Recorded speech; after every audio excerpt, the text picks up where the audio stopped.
Mesdames, Messieurs, bonjour et bienvenue dans ce 13h. Voici pour vous le sommaire. Au cours du Conseil des ministres de ce 1er mars 2023, le gouvernement a annoncé que des tests ADN seront effectués pour identifier certaines des victimes du drame de Dassazoumé. Vous suivrez en début d'édition un reportage sur le mode d'emploi d'un test ADN et les implications d'un psychologue dans le processus.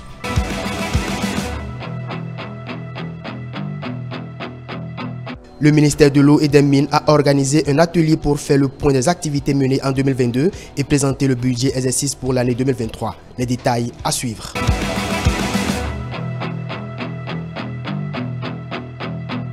Le président de la Haute Autorité de l'Audiovisuel et de la Communication, Rémi Prosper Moretti, accompagné de ses conseillers, a effectué une descente ce mercredi dans le département du Zou afin de faire une évaluation sur la gestion de la campagne médiatique. Voilà pour le sommaire.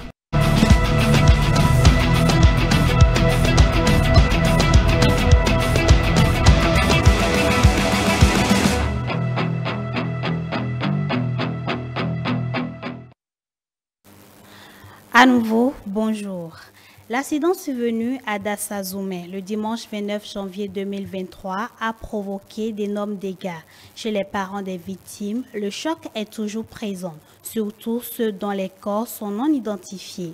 Le gouvernement a décidé en Conseil des ministres de faire des tests ADN afin de déterminer ces différents corps. On suit cet élément de Mathieu Bokor et Bonaventure Aloyon pour en savoir plus. Nous sommes le dimanche 29 janvier 2023 quand un bus de la compagnie Baobab Express reliant Parakou à Cotonou est entré en collision avec un camion. Le choc a entraîné plus d'une vingtaine de blessés et des passagers calcinés non identifiés. C'est choquant. Tout d'abord, c'est violent quand on voit l'image sur les réseaux. Vraiment, c'est pas la joie. L'une des plus grandes mesures prises par le gouvernement est la mise en place d'une cellule de crise pour informer et soutenir les parents des victimes. Cette cellule est installée à Cotonou, à Dassazoumé et à Parakou. Nous sommes face à un événement traumatique ici. Qui parle d'événement traumatique parle de choc émotionnel assez important. Et il y a ce qu'on appelle en psychotrauma les victimes indirectes. Donc les victimes directes sont ceux qui ont vécu l'accident, il y a d'autres qui sont morts et autres. Et les victimes indirectes sont ceux qui l'ont vécu par truchement de ceux qui l'ont vraiment vécu. Donc ces victimes indirectes ont vraiment besoin, donc ces parents et proches ont vraiment besoin d'un accompagnement psychologique. Qu'est-ce que le psychologue fera dans leur cas? Il établira un diagnostic précis de la situation et ensuite il va élaborer un parcours en fonction de chaque cas en fait. Parce que dans ce que vous oubliez ou bien ce qu'on a l'habitude d'oublier, c'est vrai qu'on peut perdre des parents, on peut perdre des amis et autres, mais on n'a pas c'est pas la même catégorie relationnelle. Donc, nous allons prendre en charge. Pourquoi je parle de prise en charge personnalisée? La manière dont nous allons prendre en charge un parent qui perd son enfant, ce n'est pas la même manière que nous allons prendre en charge un ami qui perd son ami ou un époux qui perd son épouse. Selon le Conseil des ministres de ce 1er février 2023 et du bilan fait, on note 20 personnes décédées, dont 19 calcinées. Le gouvernement décide ce qui suit. Le Conseil a instruit le ministre de la Santé en relation avec le ministre chargé de la Justice, aux fins de déterminer, par des tests d'ADN, l'identité des personnes décédées dont les corps sont méconnaissables. C'est donc dire, selon les informations recueillies, qu'il faut faire un recours à un laboratoire disposant d'une certaine expertise dans le domaine. Mais déjà, cela doit respecter un mécanisme de fonctionnement avant de procéder à tout test ADN. Selon un médecin légiste qui a préféré garder l'anonymat, il faut premièrement recueillir des échantillons. Ces derniers doivent être biologiques et appartenir à chacun des sujets dont la preuve doit être établie. Généralement, c'est un frottis buccal qui est effectué. Il consiste en une extraction par voie directe de fluides buccaux. Cependant, il peut arriver qu'à défaut de ces fluides buccaux, on utilise de fluides corporels comme le sperme, la transpiration, l'urine, le sang ou encore des parties du corps comme les ongles, les cheveux, parfois même des objets utilisés par le sujet candidat au test. Suivront l'étape de l'analyse des échantillons et la formalisation du test. Dans tous les cas, les implications des psychologues pour les tests ADN s'avèrent nécessaires et indispensables. La démarche du gouvernement est très importante dans leur prise en charge même.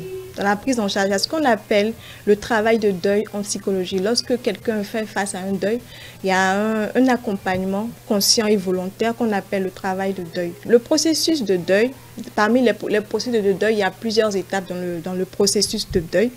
Le choc émotionnel et autres, le déni, la colère, la douleur, l'acceptation, la résignation d'abord, l'acceptation et ensuite la reconstruction.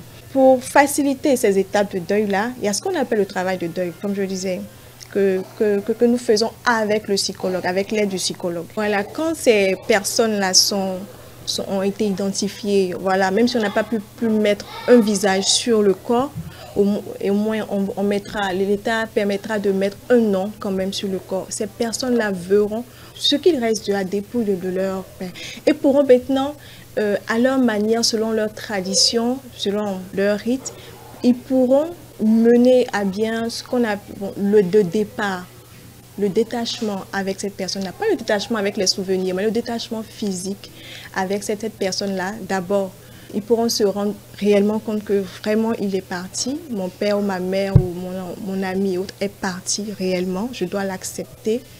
Et de deux, ils pourront maintenant s'investir sur le travail de deuil, commencer le travail. Parce que le travail de deuil est très important dans leur cas. Le gouvernement entend accélérer les réformes en vue de professionnaliser le métier de transporteur pour permettre la réglementation sur la qualité des parcs automobiles des véhicules répondant aux normes. Parlons des cellules de crise. C'est au centre d'alphabétisation que l'opération s'est déroulée du lundi au mercredi à Parakou. Une équipe de reportage est allée faire le constat et voici leur compte rendu. Le gouvernement béninois, soucieux du bien-être de ses citoyens, a, outre les mesures d'accompagnement des victimes du drame de Dassa, mis en place des cellules de soutien à leurs proches. À Parakou, c'est au centre d'alphabétisation que l'équipe s'est installée depuis lundi jusqu'à ce mercredi 1er février. Cette cellule de crise était mise en place au fin d'assister les parents des victimes pour leur apporter les informations fiables et aussi de leur apporter un soutien psychologique. Sur place, des spécialistes y étaient, ceux-là qui comprennent mieux ce que vivent les proches et essayent de les apaiser, de les soulager par leur savoir-faire. Nous avons mis en place 2 groupes de psychologues et effectivement nous avons reçu une dizaine de familles et qui sont venus demander un peu soit la position de leurs parents et ceux qui sont hospitalisés, quelle était la prise en charge. Et ça nous a permis de découvrir un peu les autres problèmes des parents et leur apporter tout le soutien nécessaire. On note une tristesse chez ces parents, et un état anxieux. Et la plupart de ces parents sont encore dans le déni du fait. Beaucoup de parents se disent, voilà, c'est pas évident que leurs parents soient décédés. C'est ce que nous appelons le déni. Mon parent ou mon frère, non, il ne peut pas mourir comme ça. C'est tellement que le feu l'a projeté et puis on ne l'a pas vu. Il y en a qui se culpabilisent parce que c'est tout un mélange. Il y a la culpabilité, il y a la colère envers tout le monde, envers la compagnie, envers soi-même. Et ce qui peut entraîner un état anxieux. L'anxiété, c'est le fait de ne pas savoir ce qui va se passer par la suite. Surtout pour ces parents qui savent déjà que leur parent est décédé, ils se demandent quelle pourrait être la suite. Est-ce que les cadavres seront inhumés de manière collective ou est-ce qu'ils pourront arriver à identifier leurs parents?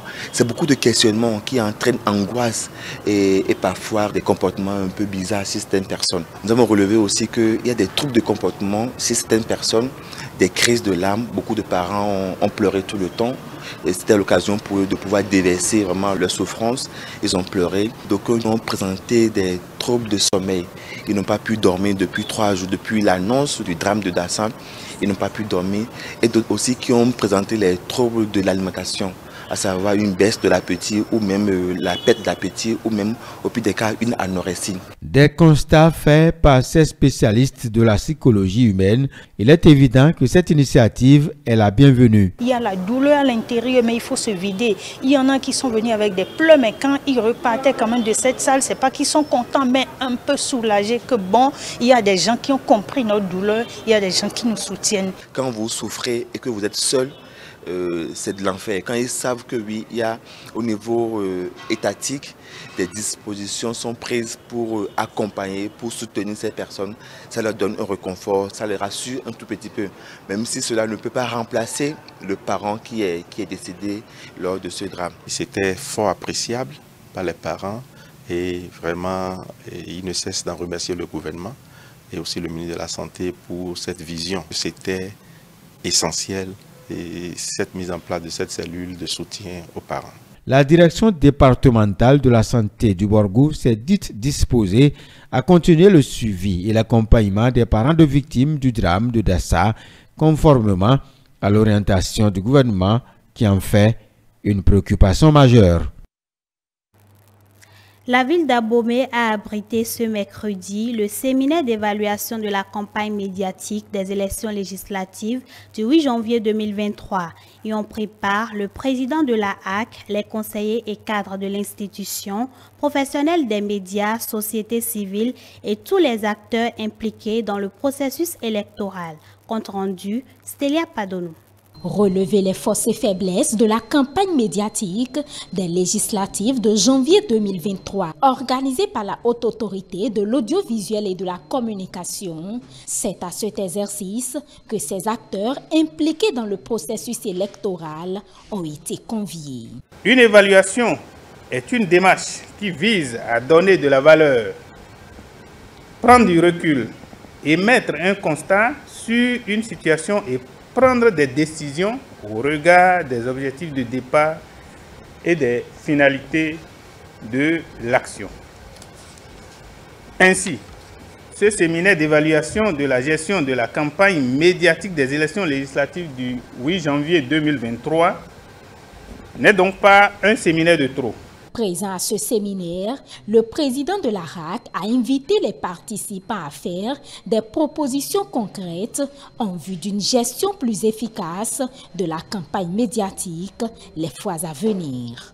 Je voudrais souhaiter que chacun de nous s'investisse vraiment dans les travaux en atelier qui vont démarrer pour une très bonne évaluation de ce que nous avons pu faire ensemble pour en dégager les forces et les faiblesses. Surtout les faiblesses, pour proposer des mesures correctives et faire encore mieux pendant les élections à venir. Les constats faits par la Sénat et le ministère de la Justice ont été présentés à l'assistance. Il faut dire que le suivi médiatique rigoureux de la campagne nous a échappé. Il faut dire les choses comme elles sont. Cette fois-ci, nous avons été limités, car sans ressources ni partenaires pour le faire. Nous envisageons pour l'avenir de mettre en place une réelle équipe de veille médiatique, comme ça a été le cas en 2016 avec l'aide de l'Union européenne. Le ministère a relevé une insuffisance relative au non-renouvellement des cartes de presse de certains journalistes. Dans ce sens, le ministère de la Justice recommande à la HAC de se conformer aux dispositions réglementaires si éventuellement c'était encadré pour l'avenir. À l'issue des travaux, des recommandations ont été faites pour une amélioration des prochaines campagnes médiatiques. On l'annonçait en titre. Dans le but d'assurer l'accès à l'eau potable pour tous, le gouvernement a prévu dans son plan d'action différents projets dans les secteurs de l'eau, des mines et des hydrocarbures devant permettre de mieux connaître et exploiter les ressources. Ainsi, les membres de ce département ministériel se sont réunis ce 2 février 2023 pour faire le point des actions menées l'année écoulée. Le point avec Ruth Ororondjo et Estelle Vituedo. Conseillers techniques, directeurs centraux et cadres à divers niveaux du ministère de l'Eau et des Mines sont réunis dans cette salle pour prendre part à la traditionnelle séance annuelle de bilan. Il est inscrit à l'ordre du jour la présentation des réalisations dans le cadre de la mise en œuvre du programme d'action du gouvernement dans ce département ministériel. Ces réalisations sont entre autres l'achèvement des études techniques relatives aux travaux de réalisation des piézomètres, la réhabilitation du réseau du bassin de l'OME et du réseau piézomètre du bassin sédimentaire côtier, l'aménagement de 145 hectares de périmètre irrigué en aval des 10 barrages, l'achèvement et la réception des travaux de construction de 3 abreuvoirs et de matérialisation du couloir de transhumance. Dans le domaine des mines des hydrocarbures, la poursuite des procédures pour la réalisation des travaux de construction des dépôts de stockage des substances explosives à usage civil, la poursuite et la reconnaissance des gisements de pierres ornementales, la restauration et la réhabilitation de 2 sites de carrières d'exploitation de substances minérales, la dotation de matériel roulant et équipements en vue d'un meilleur suivi des activités minières et pétrolières, la mise en évidence de nouveaux indices d'or et de lithium sur toute l'étendue du territoire national. Des efforts dans le secteur de l'eau et des mines dans notre pays sont toujours perceptibles. Conformément au CDMT final, le budget exercice 2023 du ministère de l'Eau et des Mines s'élève à 85 179 817 000 francs CFA contre 74 448 532 000 francs CFA en 2002, soit un taux d'accroissement de 14,41%. À l'issue des travaux de programmation et de budgétisation, la répartition des crédits par programme se présente ainsi qu'il suit.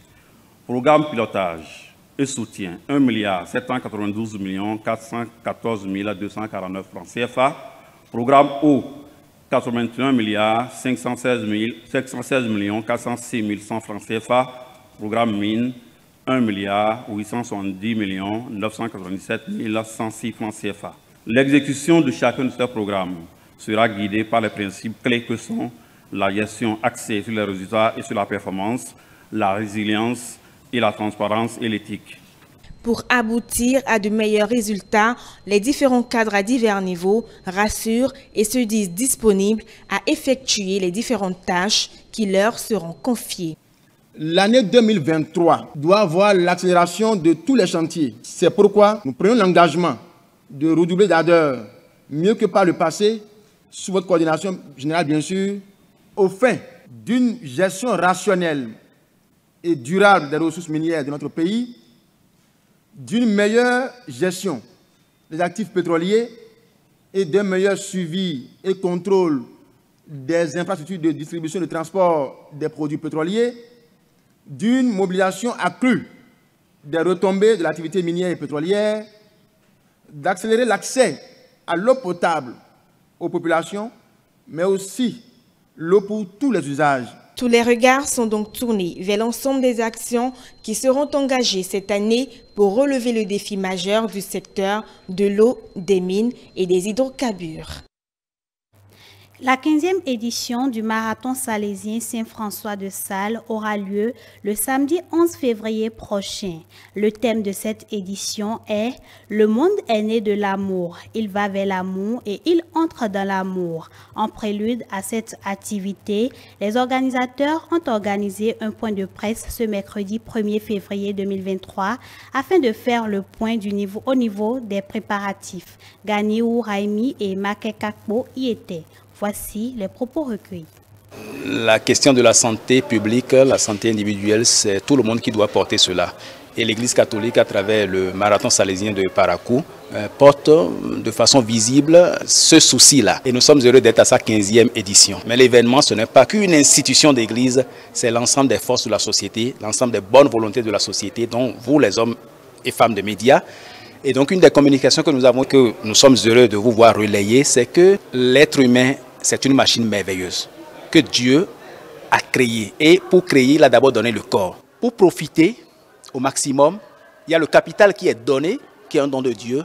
Une bonne partie te revient. Il faut faire de l'effort physique. Il faut transpirer au moins pendant 1 heure de temps par jour.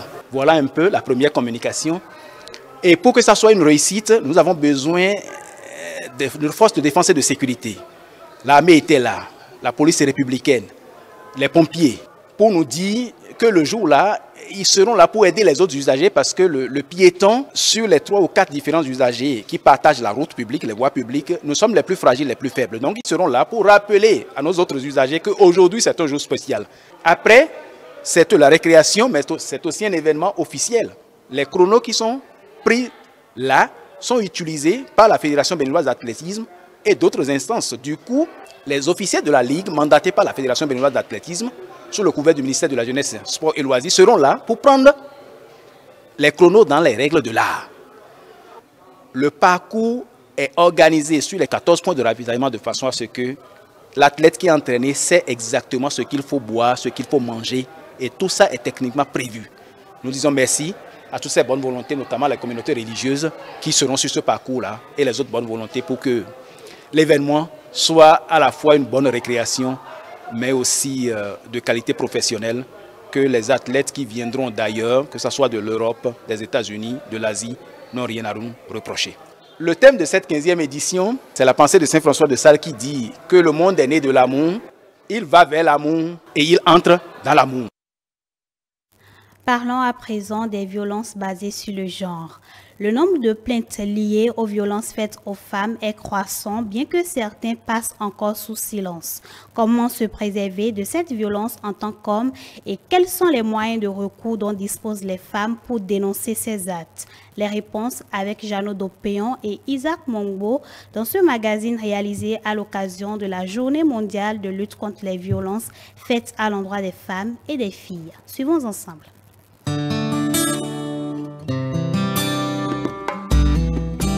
Qu'elles soient verbales ou physiques, les violences faites aux femmes et aux filles sont fréquentes dans notre société. En témoignent ces victimes qui ont décidé de briser l'omerta et de se confier. Moi-même, j'ai été abattue par mon mari. Avant, moi-même, je travaillais. Après, j'ai perdu le travail.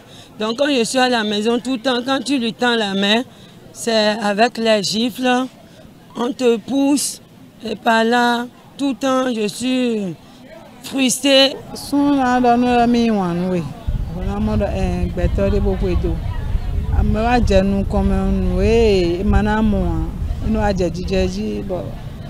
Ina jo video kojinu we alo bohoro kono na he kaka je bade me même fille ne présentement dion file biero kocheji bi dion we amo enne ka so dia e ko tanto ngoro gbedi bono ho kan kaka bono he e wa glon wa mo sans social di do ha mi wedi o file ndo. Le 1er janvier, j'étais partie au stade de l'amitié pour pouvoir prendre du thé quand la personne m'a parlé. Donc je marchais à pied quand la personne m'a encore appelé que de venir à PEC au niveau du PK14. Donc en allant là-bas, moi je crois que c'était chez lui, alors que c'était pas chez lui, c'était chez un ami. Je sais pas qu'est-ce qu'ils ont dit à ses amis et ses amis sont partis. Donc il restait moi avec lui. Donc il me demandait de prendre de la boisson. J'ai dit non. Il a dit qu'elle voulait faire rapport avec moi. Moi, je lui ai carrément refusé. J'avais porté un pantalon que moi-même, je ne pouvais pas enlever et que c'est mes petits frères qui m'enlèvent. Donc, je ne sais pas comment elle est arrivée à m'enlever parce qu'il a tenu mes 2 bras derrière en me mentalisant. Donc, c'est lui qui m'a violée et le sang s'est commencé par couler. Donc, je n'arrive pas bien. Mes yeux tournaient en rond quoi. C'est justement pour lutter efficacement contre ces formes de violence à l'égard des femmes ainsi que toutes les autres formes de discrimination que le gouvernement a créé par décret le 21 juillet 2021 l'Institut national de la femme. L'organe, placé sous tutelle de la présidence de la République, a pour mission d'œuvrer à la promotion des femmes au plan politique, économique, social, juridique et culturel. À ce titre, il fait en outre l'état des lieux sur la problématique de toutes ces formes de violence. Voici par exemple les statistiques de cet institut en une année d'activité. Au cours de la première année d'exercice de l'Institut national de la femme, nous avons recensé 156 plaintes. Nous avons remarqué que le nombre de ces plaintes s'accroît chaque mois avec plusieurs cas de viol sur mineurs, d'agressions sexuelles aggravées, de violences patrimoniales et j'en passe. C'est dit que le phénomène a la carapace dure et il n'y a que notre engagement pratique et notre mobilisation continue pour le vaincre. Les violences basées sur le genre déshumanisent progressivement notre monde sous nos regards, le plus souvent inconsciemment approbateurs, parfois délibérément complices et quelques rares fois timidement réprobateurs. Des chiffres qui témoignent de l'existence de ce phénomène. Des chiffres qui pourraient augmenter si toutes les victimes brisaient le silence pour dénoncer. Mais la dénonciation est un autre combat que des activistes mènent au fait de convaincre les victimes à se confier. Ce que beaucoup refusent pour nombre de raisons. Il y a les pesanteurs sociologiques, les réalités sociologiques qui amènent les femmes à ne pas dénoncer. La population d'ailleurs, même si elle dénonce à un moment donné, elle se recule compte tenu des réalités que nous observons au sein de la communauté. Ou soit elles ont peur, elles n'ont pas confiance en elles-mêmes, elles se disent je n'ai personne, quand je vais dénoncer telle personne, ma vie serait comment, la prise en charge par rapport à mes enfants serait peut-être hypothéquée. Tellement de questions elles se posent et elles s'abstiennent à faire les dénonciations. La question qui s'impose à chaque fois qu'on parle de violence physique sur les femmes, en l'occurrence dans le couple, c'est bien évidemment qu'est-ce qui peut pousser un homme à porter la main sur sa compagne. Les Cotonois en parlent.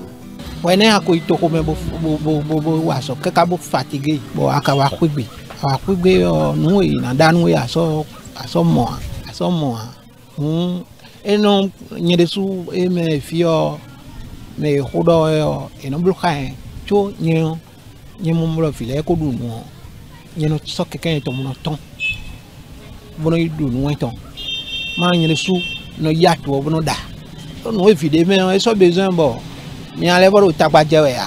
Il y a des hommes aujourd'hui parce que quand tu es dans des situations difficiles, tu as tout fait pour trouver quelque chose à ta femme, une étalage qu'elle fait le petit commerce. Ils vont l'attaquer. Tu peux même aller voir ces hommes, hey, c'est ma femme, laissez. Mais ces hommes persévèrent. Parce qu'à ce moment, ils ont le moins plus que toi. La femme ne veut plus regarder derrière. Quand ça ne va pas là, je tape sur la table en même temps. Mais pas à aller la main, non. Quand ça ne va pas, je mets les poings sur les yeux, je quitte la maison et après je reviens. Et en tant que jeune fille, que faire lorsqu'on est violenté? La représentante résidente de l'UNICEF au Bénin apporte des réponses. Déjà, l'une des choses les plus importantes, c'est que la fille a le droit de dire non. Non à toute forme de violence qui peut être perpétrée contre elle. Et deuxièmement, il y a des services qui existent pour pouvoir les protéger. Elles peuvent dénoncer les violences qui sont faites contre elles et des actions seront menées. Le gouvernement a mis en place des lois, le gouvernement a mis en place des structures et des mécanismes aussi bien au niveau communautaire qu'au niveau national pour pouvoir les accompagner à tous les niveaux. Le combat contre ces violences est donc une lutte de tous les jours et de tous. Au Bénin, plusieurs normes juridiques sont mises en place pour permettre aux victimes de dénoncer leurs bourreaux et d'être prises en charge. En plus du code pénal, la loi 2011-26 du 9 janvier 2012 portant prévention et répression des violences faites aux femmes est en vigueur. Plusieurs voies de recours existent aujourd'hui pour dénoncer ces faits en toute sécurité. Il s'agit bien de l'Institut national de la femme, la police, le tribunal, l'association de société civile et les centres de promotion sociale. Des numéros verts sont mis à disposition à cet effet. Pour véritablement réduire à néant le taux de violence à l'égard des femmes, les spécialistes restent convaincus que la meilleure solution reste l'éducation des filles